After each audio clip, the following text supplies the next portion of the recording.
Hello everyone, welcome to Calm Minds YouTube channel. మన ఛానల్లో C programming సిరీస్ని start చేసాం. Already 21 parts అయితే complete అయిపోయాయి. ఒకవేళ చూడకపోతే నేను పైన ఐ బటన్లో లింక్స్ ఇస్తాను. ఒకసారి వెళ్ళి చూసి ఈ వీడియోకి రండి. సో దట్ ఇప్పుడు నేను చెప్పబోయే టాపిక్ అనేది మీకు ఈజీగా అర్థమవుతుంది. ఓకేనా? సో లేట్ చేయకుండా మన పార్ట్ 22 అయిన డైనమిక్ మెమరీ అలొకేషన్ని స్టార్ట్ చేసేద్దాం రండి. ఓకే, ఫస్ట్ అయితే క్రోమ్ ఓపెన్ చేసి ఆన్లైన్ జీడీబీ కంపైలర్ అని సెర్చ్ చేసి ఫస్ట్ వచ్చే లింక్ మీద ప్రెస్ చేయండి. ఓకే, ఇప్పుడు మనం డైనమిక్ మెమరీ అలొకేషన్ చూడబోతున్నాం. ఈ స్క్రీన్ని చూసి భయపడద్దు, నేను ఎక్స్ప్లెయిన్ చేస్తాను. ఓకే, ఫస్ట్ అసలు డైనమిక్ మెమరీ అలొకేషన్ అంటే ఏంటో చూద్దాము. నేను ఇక్కడ ఒక లైన్ రాస్తాను. సపోజ్ ఇంట్ ఏ 5. చెప్పండి, దీని యొక్క అర్థం ఏంటి? మనం ఒక అరే క్రియేట్ చేయబోతున్నాం, దాని సైజ్ అనేది 5 ఇచ్చాం. ఓకే, అంతేనా? ఇప్పుడు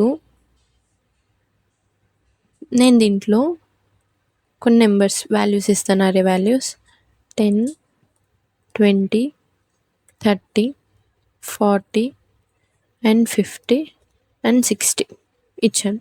ఇప్పుడు నేను రాసిన లైన్ కరెక్టేనా? ఒకసారి ఆలోచించండి. సి, ఇక్కడ మనం సైజ్ ఎంత ఇచ్చాం? 5. నేను ఎన్ని వాల్యూస్ తీసుకున్నాను? 6 వాల్యూస్ తీసుకున్నాను. Is it possible? అవ్వదు. ఎందుకంటే మనం ఇక్కడ సైజ్ అనేది ఫిక్స్ చేసాం. అంటే 5 మెమరీ బ్లాక్స్ మాత్రమే అలొకేట్ అయితే దాంట్లో మనం 5 వాల్యూస్ని మాత్రమే స్టోర్ చేయగలం. ఇది ఓకేనా? ఇప్పుడు ఫర్ సపోజ్ నేను ఇక్కడ 2 వాల్యూస్ తీసుకున్నాను. నేను సైజ్ ఎంత ఇచ్చాను? 5 ఇచ్చాను. కానీ ఎన్ని వాల్యూస్ తీసుకున్నాను? 2. అంటే ఇక్కడ 3 మెమరీ బ్లాక్స్ అనేవి మనకి వేస్ట్ అవుతున్నాయి. అవునా? ఇక్కడ మనం ఒక ఎక్స్ట్రా ఎలిమెంట్ని యాడ్ చేయాలన్నా అవ్వడం లేదు. ప్లస్ ఒకవేళ కొన్ని తక్కువ ఎలిమెంట్స్ తీసుకుంటే మిగతా మెమరీ అంతా వేస్ట్ అవుతుంది. దీన్ని మనం స్టాటిక్ మెమరీ అంటాం. ఓకేనా? స్టాటిక్ మెమరీ అంటాం. ఈ వాటిని ఓవర్కమ్ చేయడానికి మనకి ఇంట్రడ్యూస్ చేశారు డైనమిక్ మెమరీ అలొకేషన్. అంటే మనం రన్ టైంలో మనం మెమరీని అలొకేట్ చేసుకోవచ్చు. ఒక ఎగ్జాంపుల్ చెప్తాను. ఫర్ సపోజ్ మీ ఇంట్లో ఒక ఫంక్షన్ జరుగుతుంది అనుకోండి. మీకు దానికి చైర్స్ కావాలి. ఆ చైర్స్ అనేది మీరు ఎంతమంది వస్తారు అని ఎస్టిమేషన్ ద్వారా తెప్పించుకుంటారా, లేదంటే ర్యాండమ్గా తెస్తారా? ఫస్ట్ అయితే చేసుకుంటారు కదా, వాళ్ళు వచ్చేదాన్ని బట్టి మీరు ఎంతమంది వస్తారు అని. ఒక 100 అంటే 100 చైర్స్ కానీ 150 చైర్స్ కానీ ఇలా తెప్పిస్తారు. ఫర్ సపోజ్ ఒక 100 మెంబర్స్ వస్తున్నారు, మీరేం ఎస్టిమేట్ చేయలేదు, చేయకుండానే ఒక 1000 చైర్స్ తెప్పించారనుకోండి. అక్కడ ఏమవుతుంది? చైర్స్ అన్నీ వేస్ట్ అవుతున్నాయి. అంటే మెమరీ వేస్ట్ అవుతుంది. అర్థమవుతుందా? ఇప్పుడు ఎస్టిమేట్ చేసి తెప్పించడాన్ని ఏమంటారంటే డైనమిక్ మెమరీ అలొకేషన్ అంటారు. అది ర్యాండమ్గా మనం ఫిక్స్ చేసి తెప్పించేసామనుకోండి తెలియకుండా, అక్కడ మనకి మెమరీ వేస్ట్ అవుతుంది కదా, దాన్ని మనం స్టాటిక్ మెమరీ అలొకేషన్ అంటాం. క్లియరా? ఇప్పుడు దీంట్లో మనకి 4 టైప్స్ ఆఫ్ ఫంక్షన్స్ ఉన్నాయి. ఇక్కడ కనిపిస్తుందా? Malloc, calloc, realloc and free. Realloc and free. ఈ 4 ఫంక్షన్స్ గురించి మనం ఇప్పుడు నేర్చుకోబోతున్నాం. ఫస్ట్ ఈ మెమరీ అలొకేషన్ గురించి మీకు క్లారిటీ వస్తే ఫర్దర్గా మనం మూవ్ అవుదాం. సింపుల్గా చెప్తాను. స్టాటిక్ మెమరీ అంటే మనకి సైజ్ తెలియదు, ఎంతమంది వస్తున్నారో తెలియకుండా ముందుగానే సైజ్ అనేది ఫిక్స్ చేసాం. అప్పుడు ఏం చేయలేం మనం. అంటే మెమరీ అటు ఇంక్రీజ్ కూడా చేయలేము. ప్లస్ ఒకవేళ మిగిలిపోతే మెమరీ అంతా వేస్ట్ అవుతుంది. అది స్టాటిక్ మెమరీ. వీటినన్నిటిని ఓవర్కమ్ చేయడానికి మనకు వచ్చింది డైనమిక్ మెమరీ అలొకేషన్. ఓకేనా? ఇప్పుడు ఈ డైనమిక్ మెమరీ అలొకేషన్లో మనం రన్ టైంలో మెమరీని అలొకేట్ చేయొచ్చు. అంటే ఎంతమంది వస్తున్నారో తెలిసిన తర్వాత మనం చైర్స్ అనేవి వేసుకోవచ్చు. ఓకేనా? ఇప్పుడు ఈ ఫంక్షన్స్ అన్నిటిని మనం యూజ్ చేయాలి అంటే మనం ఇక్కడ stdlib.h అనేది మనం లైబ్రరీని యూజ్ చేస్తాం. ఇది యూజ్ చేస్తేనే మనకి ఇక్కడ రన్ అవుతుంది. ఓకేనా? ఇప్పుడు ఒక్కొక్క ఫంక్షన్ గురించి చూద్దాం. మెలాక్. ఫస్ట్ ఫంక్షన్ ఏంటి? మెలాక్ అంటే రన్ టైంలో మనకి మెమరీ అనేది అలొకేట్ అవుతుంది. ఇది దీని యొక్క సింటాక్స్. ఓకేనా? ptr అంటే పాయింటర్, ఒక వేరియబుల్ తీసుకుంటాం, pointer variable equals to data type ఇచ్చి దాని స్టార్ ఇచ్చి తర్వాత మెలాక్ అని ఫంక్షన్ రాసి నెంబర్ ఆఫ్ ఎలిమెంట్స్, ఎన్ని ఎలిమెంట్స్ అయితే మనం యాడ్ చేయాలనుకుంటున్నాం అన్ని, plus size of data type అది సైజ్ ఆఫ్ ఇంట్ అని చెప్పి రాసాం. దానిది దీని యొక్క ఎగ్జాంపుల్.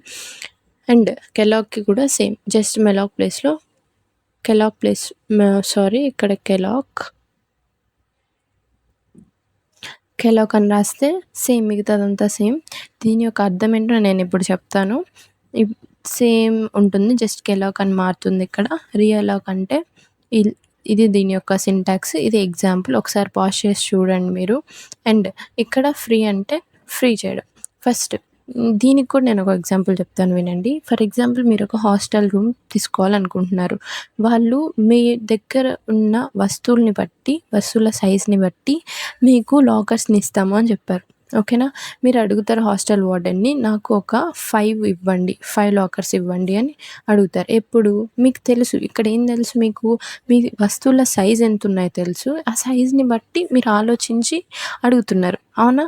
దీనికి ఎగ్జాంపుల్ మెలాక్ అంటే మనకి తెలుసు ఎన్ని ఎలిమెంట్స్ వస్తున్నాయో తెలుసు, దాన్ని బట్టి మెమరీ అలొకేట్ చేయడాన్ని మెలాక్ అంటారు.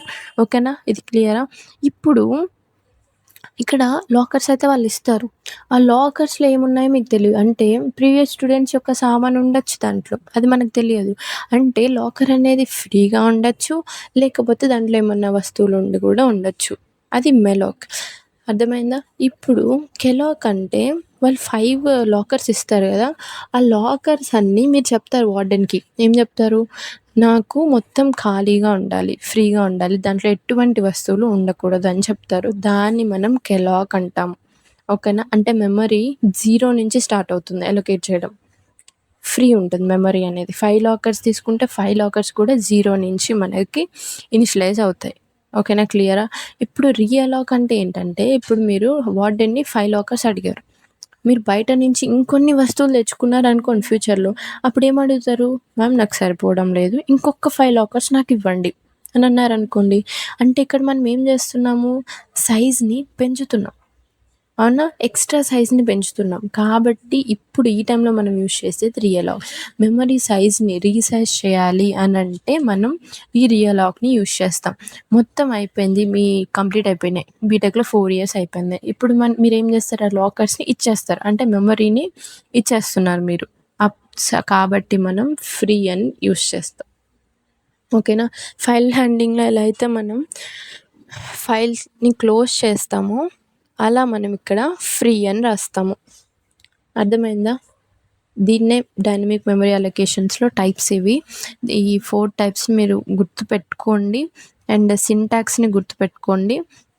ఫస్ట్ ఏమంటే, డైనమిక్ మెమరీ అలొకేషన్కి స్టాటిక్ మెమరీ అలొకేషన్కి డిఫరెన్స్ ఏంటంటే, స్టాటిక్ మెమరీ అలొకేషన్లో చాలా మెమరీ అనేది వేస్ట్ అవుతూ ఉంటుంది, ప్లస్ ఫిక్స్డ్ సైజ్ ఉంటుంది. దాన్ని మనం ఇంక్రీజ్ చేయలేము, డిక్రీజ్ చేయలేము, అంతేనా. దీన్ని ఓవర్కమ్ చేయడానికి మనం డైనమిక్ మెమరీ అలొకేషన్లో యూజ్ చేస్తాము. ఈ డైనమిక్ మెమరీ అలొకేషన్లో ఏమంటే, మనకి తెలుసు మెమరీ ఎంత కావాలి అని తెలుసు అన్నప్పుడు ఈ డైనమిక్ మెమరీ అలొకేషన్ యూజ్ చేస్తాం. దాంట్లో 4 టైప్స్ ఉన్నాయి, 4 ఫంక్షన్స్ ఉన్నాయి మీరు తెలుసుకోవాల్సింది. First the malloc, calloc, realloc and free.